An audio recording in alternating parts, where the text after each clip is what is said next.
Quase tudo na sua vida já foi de alguma forma dependente do petróleo venezuelano. Desde o asfalto usado para fazer as estradas, até a borracha nos seus pneus, os plásticos do seu computador, os sapatos, TVs, shampoo, celular, móveis e por aí vai. E é por causa disso que a economia da Venezuela é tão estranha.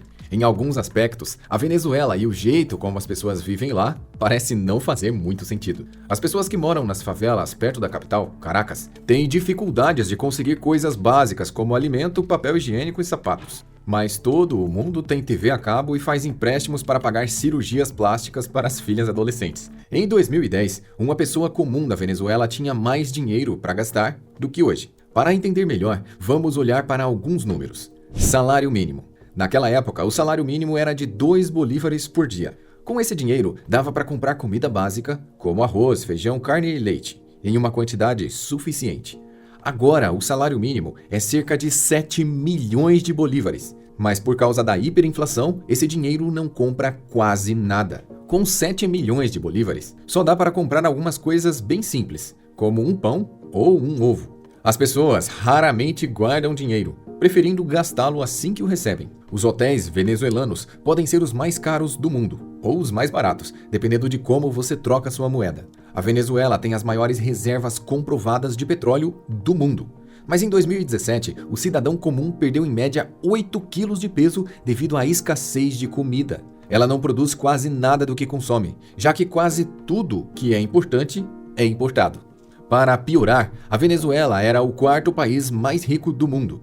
Mais rico até mesmo que o Reino Unido, mas agora é a nação mais pobre de toda a sua região. A história econômica incrivelmente rica, estranha e terrível da Venezuela tem 2 únicas raízes: sua vasta oferta de petróleo bruto e o seu efeito corrupto sobre os que estão no poder. Essa é a história da Venezuela, a economia mais estranha do mundo, e o pior desastre econômico de qualquer economia da história moderna. Este vídeo é patrocinado pelo Método de Retenção, uma plataforma de ensino para novos youtubers que desejam criar os seus próprios canais. Na plataforma você aprende como montar uma verdadeira empresa super lucrativa de vídeos online e tem o melhor suporte. Participe agora mesmo do grupo de novos empresários digitais que está transformando o Brasil e se matricule no Método de Retenção, o melhor curso em YouTube do Brasil. Clique no link na descrição e receba um desconto exclusivo de 70%, válido por tempo limitado. Poucas vagas restantes. Em 31 de julho de 1914, a vida da Venezuela mudou para sempre. De um buraco profundo de 120 metros, jorrou um líquido negro espesso de uma perfuração comercial de petróleo. Naquela época, a Venezuela era apenas um país remoto e desconhecido, escondido nas montanhas dos Andes. Um país que era governado pelo ditador Juan Vicente Gómez, um homem que nunca deixava nenhuma oportunidade passar. Ele chegou ao poder em 1908, quando, como vice-presidente, assumiu o cargo enquanto o presidente Cipriano Castro estava em Paris, sendo tratado por sífilis. Desde então, até a sua morte, ele agiria como um ditador. A descoberta eventual de um mar de petróleo foi apenas mais uma oportunidade para ganhar poder. Sem o capital, conhecimento e trabalhadores qualificados necessários, Gomes permitiu que empresas estrangeiras explorassem, perfurassem e extraíssem petróleo venezuelano sem pagar impostos e nem royalties, contando que apoiassem a sua ditadura. Ele concedeu concessões de petróleo, concedeu favores aos que estavam ao seu redor e construiu uma rede de leais dependentes da receita do petróleo. Isso garantiu que ele mantivesse o poder enquanto acumulava uma fortuna pessoal imensa. Nos próximos 21 anos, a Venezuela não era mais um país obscuro. Agora era o 2º maior produtor de petróleo do mundo inteiro. Como tal, já estava viciada em dinheiro do petróleo, já que fornecia 2/3 da renda do governo e 90% das exportações. Embora Gomes tenha se alimentado primeiro, assim como aqueles leais a ele, o povo comum da Venezuela teve o seu primeiro gostinho do que um ditador com o dinheiro do petróleo poderia fazer por eles. Os primeiros bancos abriram, e a indústria do petróleo pagava salários incrivelmente altos, em torno dos quais uma economia de serviços se desenvolveu. Os fazendeiros venezuelanos deixaram suas terras ancestrais herdadas para ir às cidades tentar conseguir uma fatia de dinheiro do petróleo. À medida que mais e mais pessoas queriam petróleo no início do século XX, também eles queriam mais a moeda da Venezuela, o bolívar. E isso é importante por 2 razões. Primeiro, isso faz com que seja mais barato comprar coisas de outros países. E segundo, faz com que seja mais caro vender coisas para outros países. Isso significa que os fabricantes na Venezuela perceberam logo que não podiam vender suas coisas para outros países, ao mesmo tempo em que as pessoas percebiam que era mais barato comprar coisas de outros países. E o mundo estava passando pela Grande Depressão. Por isso, os Estados Unidos permitiram que o dólar ficasse mais fraco em relação às outras moedas. Em apenas uma década, o bolívar aumentou 70%, tornando-se uma das moedas mais fortes do planeta. E pela primeira vez, os venezuelanos começaram a importar produtos de luxo, conseguiram empregos decentes e tiveram acesso a comodidades modernas. Mas a sociedade estava se tornando excessivamente dependente do petróleo. Até o final da década de 1930, todos os custos empresariais, salários e preços dos produtos estavam agora vinculados à sua moeda supervalorizada. Com um grande influxo de pessoas se mudando para as cidades, o custo de vida assustou muitos, aumentando drasticamente. Na verdade, em 1939, Caracas era o lugar mais caro para se viver em todo o mundo. A cidade começou a parecer mais com uma cidade remota de mineração de diamantes, que era governada como o paraíso pessoal de um ditador. Quando Gomes faleceu em 1935, ele já era um dos homens mais ricos da América Latina, possuindo grandes extensões de terra e mantendo monopólios em muitas indústrias, desde papel até carne bovina e laticínios. Ele construiu o primeiro exército do país para defender o seu controle, reprimiu a oposição e deu ao governo o poder para arrecadar todas as receitas do Estado. Sua morte transformou o governo venezuelano em um grande controlador de empresas, quando tiveram que assumir o controle das suas indústrias. A Segunda Guerra Mundial ofereceu uma oportunidade fantástica para o novo presidente Medina renegociar com empresas estrangeiras de petróleo. Ele escreveu ao presidente Roosevelt para tentar convencê-lo a ajudar. Com o México nacionalizando completamente seu petróleo alguns anos antes, o então presidente dos Estados Unidos, Roosevelt, concordou e até enviou alguns assessores legais para ajudar o governo venezuelano nas suas negociações. Isso resultou na aprovação de uma nova lei do petróleo em 1943,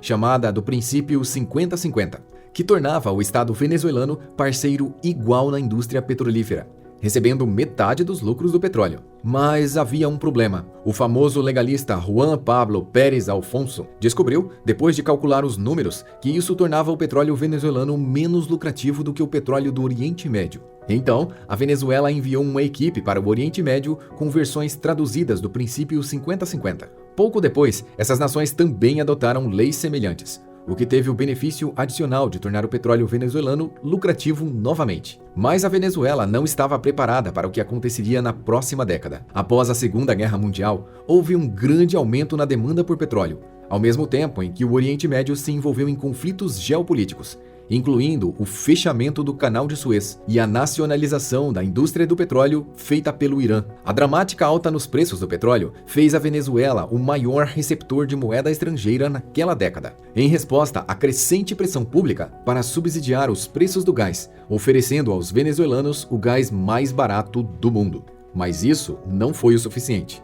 Todas as camadas da sociedade começaram a desejar e exigir mais da receita. Uma dessas facções foi o próprio exército, que se tornou o fazedor de reis, e a política venezuelana estaria para mudar nas próximas décadas. Depois de removerem Medina do cargo, o país foi liderado por um governo civil, mas logo ele foi promulgado, e então ocorreu uma eleição democrática. Mas isso foi de curta duração, quando o exército novamente removeu o presidente do cargo, dessa vez instalando outro ditador, chamado Pérez Jiménez. Jiménez, assim como Gomes, governava com mão de ferro. Ele proibiu partidos de oposição, torturou seus inimigos políticos e manipulou as eleições de 1952, com base no argumento de uma contagem mais correta. Apesar disso, durante seu governo, a Venezuela estava se tornando mais rica a cada dia, e empresas ocidentais começaram a investir no país. Havia poucos ou nenhum imposto, pouca ou nenhuma regulamentação, e uma nova população de consumidores com os bolsos cheios de dinheiro. Desde que você não se colocasse no caminho de Jiménez, você estava livre para fazer negócios da maneira que achasse melhor. Ele vislumbrava um futuro brilhante para a Venezuela. Com quantias imensas de dinheiro e nada no seu caminho, ele criou grandes ambições. Novas indústrias pesadas estatais foram criadas e programas públicos ambiciosos foram iniciados. Jiménez acreditava que poderia modernizar a Venezuela comprando-a. Novas moradias foram construídas para os pobres, escolas foram abertas, hospitais surgiram por todo o país e novas rodovias começaram a se espalhar pela nação. O objetivo era impressionar estrangeiros, com infraestrutura moderna, hotéis luxuosos e restaurantes de classe mundial. Ele forneceu empréstimos generosos para empresas e subsidiou seus custos. Também investiu muito dinheiro no exército, para mantê-los felizes. Eventualmente, os problemas e suas ambições começaram a aparecer.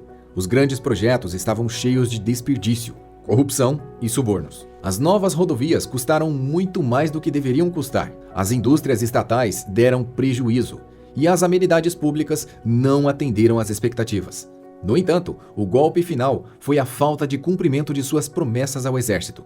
Em janeiro de 1958, os assessores militares mais próximos de Jiménez disseram a ele para sair. E, em pânico, ele partiu com a sua família para a República Dominicana, com as malas cheias de dinheiro. Nesse ponto, a economia e o povo da Venezuela agiam de maneira estranha. O Bolívar, extremamente supervalorizado, destruiu a maioria dos setores da economia, que não estavam ligados ao petróleo. As empresas que ainda permaneciam de pé eram estatais e tinham dezenas de milhares de funcionários. A produtividade era baixa, mas os salários eram altos. Já não se pagava mais aos venezuelanos de acordo com a sua competência. Apenas o preço internacional do petróleo importava. Ter um negócio de sucesso significava que você teve sorte. Quando os preços do petróleo estavam altos, os negócios iam bem. Portanto, havia pouco incentivo para trabalhar mais. O objetivo era tentar conseguir um cargo mais fácil e bem remunerado no governo. Talvez aceitar subornos e tentar descobrir como desviar mais receita de petróleo do governo. Apesar dos enormes gastos sociais e do financiamento de empresas estatais destinadas a fornecer empregos, a falta de diversidade econômica significava que a maioria dos venezuelanos permaneceriam desempregados. Para combater o problema de um número tão alarmante de desemprego, os preços dos alimentos foram determinados para permanecerem extremamente baixos. Isso significava que o setor agrícola, em dificuldades, agora estava sendo pressionado por preços que não permitiam lucros. O povo da Venezuela, em suas ideias sobre dinheiro, começaram a se distorcer e adaptar às circunstâncias únicas. A Venezuela teve sua segunda tentativa de democracia, que foi viabilizada por um pacto entre os maiores partidos políticos. Mas as condições eram simplesmente muito estranhas e a receita do petróleo era praticamente a única. A democracia resultante estava desconectada da responsabilidade política, uma vez que não dependia da população para impostos. O presidente também recebeu poderes excessivos e, sem controle, em grande parte, aprendeu a ganância por riqueza, em uma economia que não incentivava o trabalho duro. O que significava que a estrutura política tornou-se lamentavelmente infectada pela corrupção em todos os níveis. Apesar disso, a Venezuela continuou seu rápido crescimento econômico. Os presidentes seguintes trabalharam para obter lentamente mais receita para as empresas de petróleo, o que resultou na criação da OPEP, a primeira organização de petróleo dos anos 60. Não eram mais empresas de petróleo que determinavam os preços e as saídas, mas sim as nações que produziam o petróleo. Em outubro de 1973, a geopolítica do petróleo foi abalada mais uma vez. O apoio do Ocidente a Israel na guerra resultou em um embargo total do petróleo por parte das nações árabes, por quase meio ano. Os preços do petróleo dispararam e a Venezuela começou a receber 3 vezes mais lucros com o petróleo. O ex-ministro do petróleo, Pérez Alfonso, alertou que o pior lado da corrupção estaria por vir.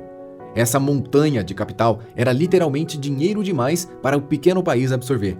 A Venezuela rapidamente mergulhou em um estado de emergência. As autoridades temiam que o aumento avassalador de dinheiro provocasse uma inflação incontrolável. O presidente Pérez aumentou todos os salários, investiu mais dinheiro em gastos sociais e incumbiu o governo de criar empregos de qualquer maneira possível. Um exemplo extremo é que todos os banheiros públicos e elevadores foram obrigados por lei a terem atendentes.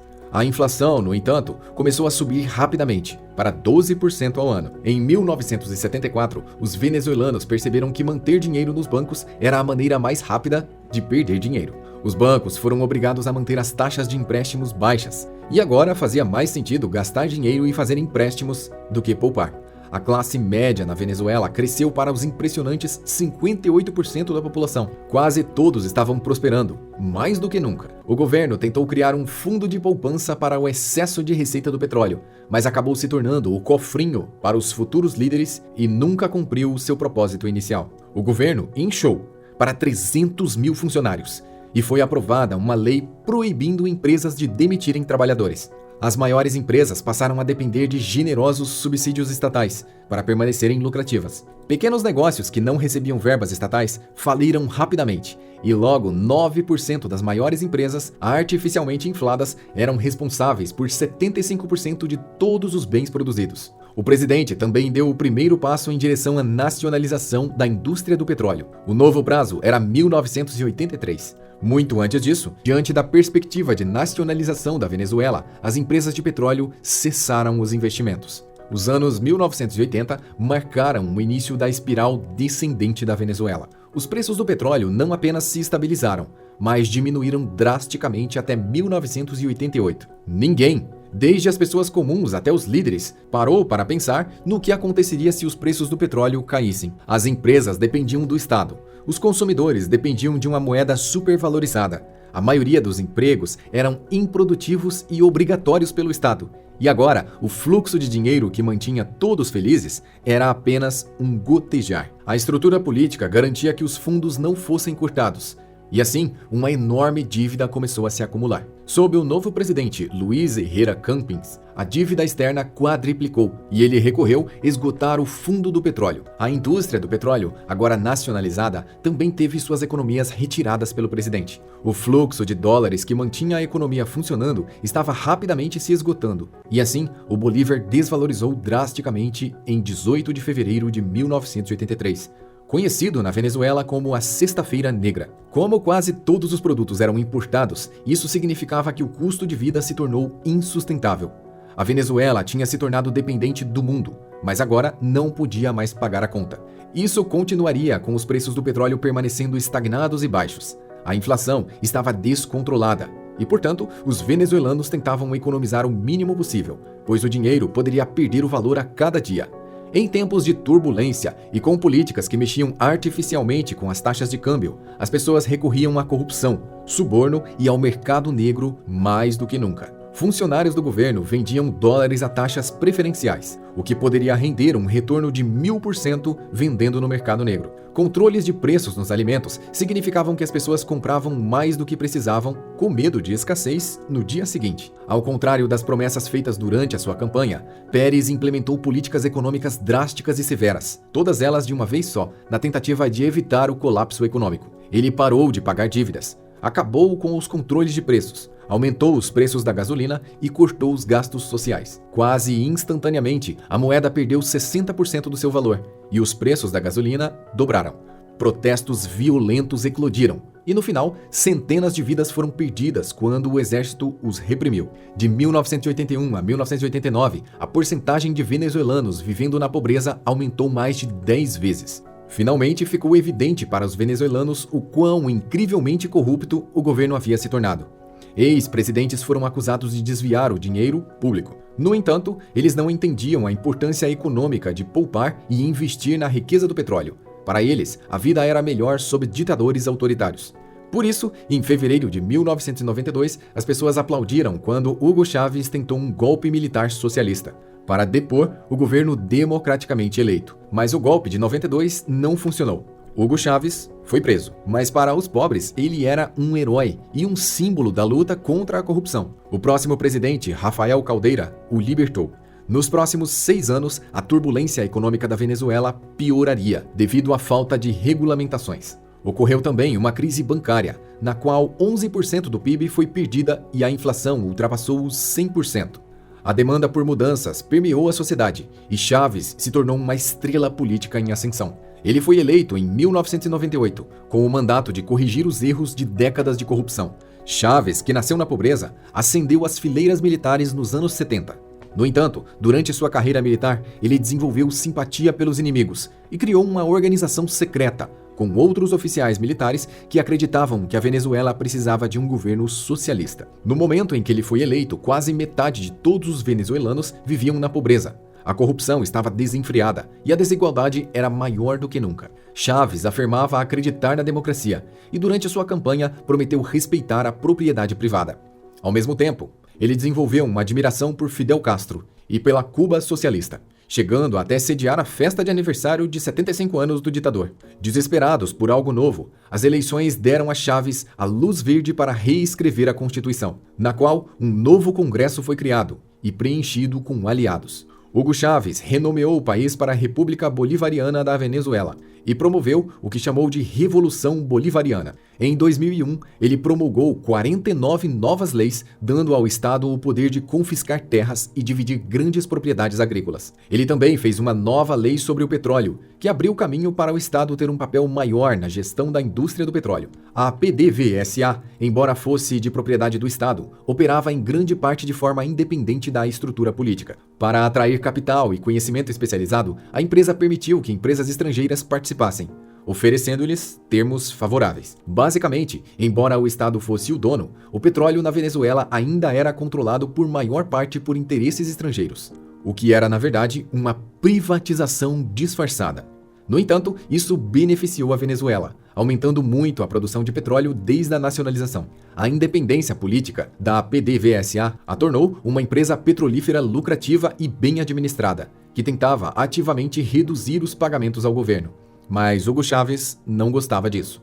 Ele colocou aliados no conselho da empresa, mesmo que eles não tivessem nenhuma experiência na indústria petrolífera. Funcionários então protestaram contra a intervenção do governo na empresa, e eventualmente um golpe foi liderado contra Hugo Chávez. Ele foi destituído por apenas 2 dias, mas militares e funcionários da empresa declararam greve total, e a produção de petróleo cessou por 2 meses inteiros, fazendo o país perder bilhões em receita. Chávez não recuou. Demitiu quase 20 mil funcionários e os rotulou como inimigos do Estado. O povo entrou em pânico. As exportações de petróleo desaceleraram e eles procuraram converter o seu dinheiro em outras moedas. E graças a isso, Hugo Chávez criou proibições no câmbio. E para conter a inflação descontrolada, ele criou controles de preços e forçou os bancos a fornecerem empréstimos baratos. Mais uma vez, com a alta inflação e empréstimos baratos, os venezuelanos passaram a gastar mais e contrair empréstimos. Mas a situação logo se estabilizou. Diferente do que aconteceu nos anos 80, os preços do petróleo dispararam novamente nos anos 2000. Os países em desenvolvimento rapidamente, como a China, começaram a exigir grandes quantidades de commodities, desde ferro até cobre e petróleo. Até 2008, o preço do petróleo havia aumentado 600 vezes. As lições aprendidas nos anos 50 e 70 foram ignoradas ou esquecidas por Hugo Chávez. Em vez de poupar receitas extras do petróleo para quando os preços caíssem, ele usou o mercado do petróleo em alta para financiar sua agenda socialista. Ele instituiu programas sociais massivos chamados missões, subsidiando alimentos, moradias e empregos para os mais pobres, e também trouxe milhares de médicos de Cuba. As importações ficaram baratas novamente e o dinheiro voltou a circular. Para os venezuelanos, tudo o que sabiam ou o que se importavam era que a sua qualidade de vida havia melhorado drasticamente sob Hugo Chávez. Eles começaram a comprar bens de luxo novamente, dirigiam carros ocidentais e, de uma forma muito barata, enchiam seus tanques com gasolina. Os bons dias dos anos 70 haviam retornado, mas Hugo Chávez continuou sua própria missão. Um por um, ele começou a nacionalizar as principais indústrias e aumentou os impostos sobre empresas estrangeiras. Ele então declarou sua guerra econômica aos capitalistas selvagens. Segundo ele, o caos econômico do passado não foi por causa da má gestão das receitas de petróleo, mas sim pelos malignos capitalistas estrangeiros. E o povo caiu direitinho.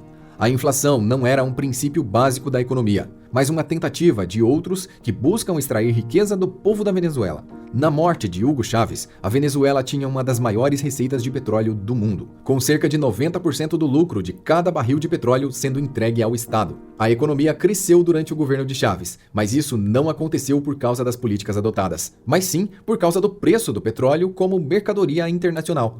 Mas Chávez não poupou nenhuma receita do petróleo. Em vez disso, ele continuou a criar empresas estatais, grandes e ineficientes. Não investiu em políticas econômicas e fracassou no seu próprio objetivo de melhorar o setor agrícola.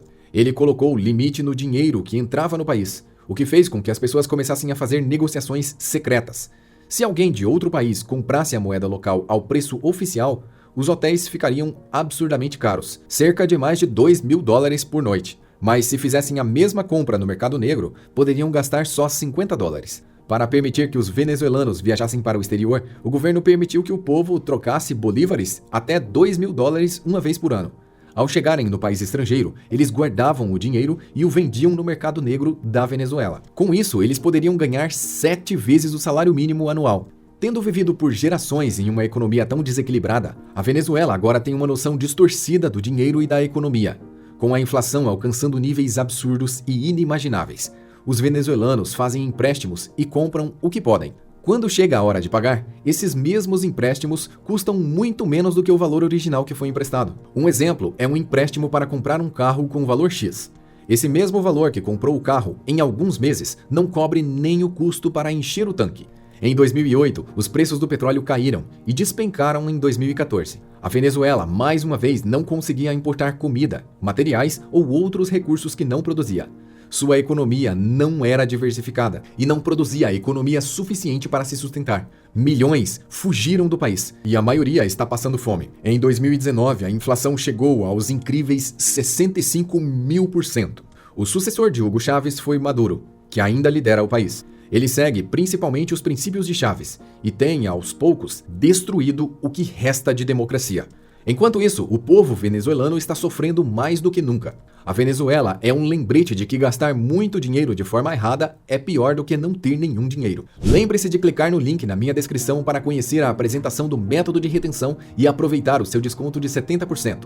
Em muitos locais, o petróleo deixou de ser uma bênção e se tornou uma maldição. Um grande exemplo disso é a Ásia Central, um local com enormes reservas de petróleo, que é totalmente desequilibrado. Nesse outro vídeo, explicamos por que a Ásia Central é tão fraca atualmente, mesmo possuindo enormes reservas de petróleo. Não deixe de vê-lo na sequência.